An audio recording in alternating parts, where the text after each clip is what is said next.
আসসালামু আলাইকুম দর্শক, আপনারা ফেসবুকে ঢুকলে যে সাজিদকে দেখতে পাচ্ছেন সেই সাজিদের বাড়ির সামনে আমি দাঁড়ায় আছি।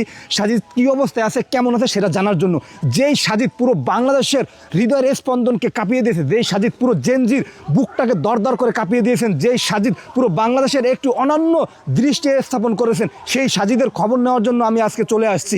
শুধু বাংলাদেশ না, পুরো বাংলাদেশের মানুষের কলজায় কপন ধরিয়ে দিয়েছেন যে সাজিদ, সেই সাজিদের বাড়িতে আমি আজকে আসছি। চলেন দেখাবো সাজিদের এখন বর্তমান কি অবস্থা আছে।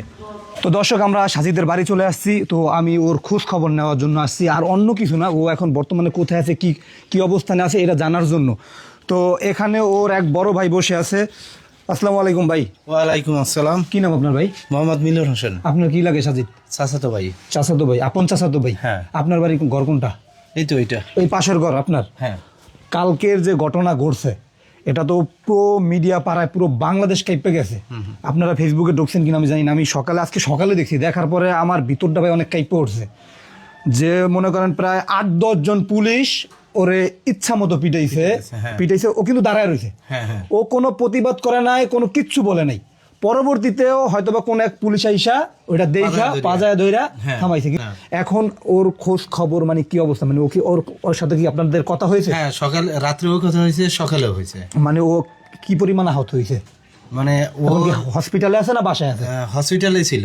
হসপিটালে ছিল। মাথার পিছনে 3টে সেলাই লাগছে, মাথার পিছনে এখানে। হ্যাঁ, এটা আমরা দেখছি। হ্যাঁ, আর বডি ইনজুরি হয়েছে অনেক। বডি ইনজুরি, হ্যাঁ, প্রচুর পরিমাণে পিটাইছে। আর লাঠি দিয়ে পুলিশে প্রচুর পরিমাণে পিটাইছে। এটা তো ইনজুরি হওয়ার কথাই। আমার মনে হয় আর 2-1টা বাড়ি যদি লাগতো, আমি মনে হয় ওই পুলিশটা যদি না ধরতো তাহলে ওখানে শুয়ে পড়তো, থাকতে পারতো না, দাঁড়ায় থাকার মতো না। তো এখন ও আলহামদুলিল্লাহ কি অবস্থায় আছে?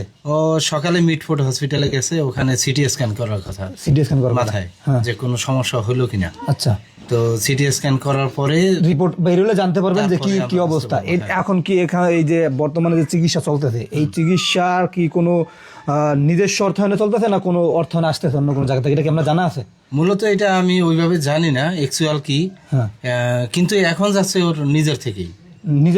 এটা তো অবশ্যই নিজের থেকে এখন যাওয়ার কথা। এখন পর্যন্ত ওরকম তো আর হওয়ার কথা না।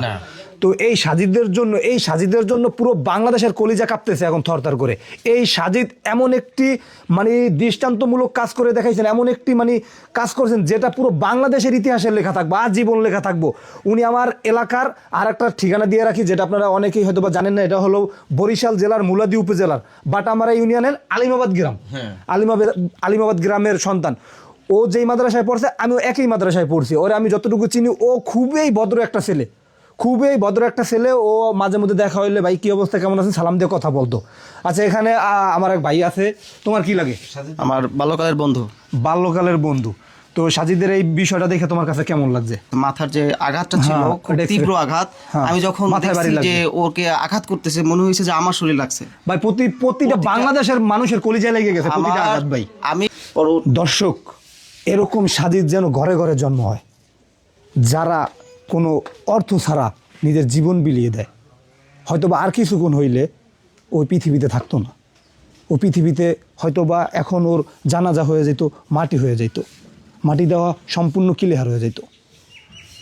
তো কিছু বলার নাই। কবে এই বাংলাদেশ ভালো হবে, কবে এই বাংলাদেশের নোংরা রাজনীতি ভালো হবে আমাদের জানা নেই। তবে আমরা এই নোংরা রাজনীতি থেকে বেরিয়ে আসতে চাই। আর এরকম সাজিদ যেন প্রতিটা ঘরে ঘরে জন্ম নেয়। সবাই ভালো থাকবেন। আল্লাহ হাফেজ।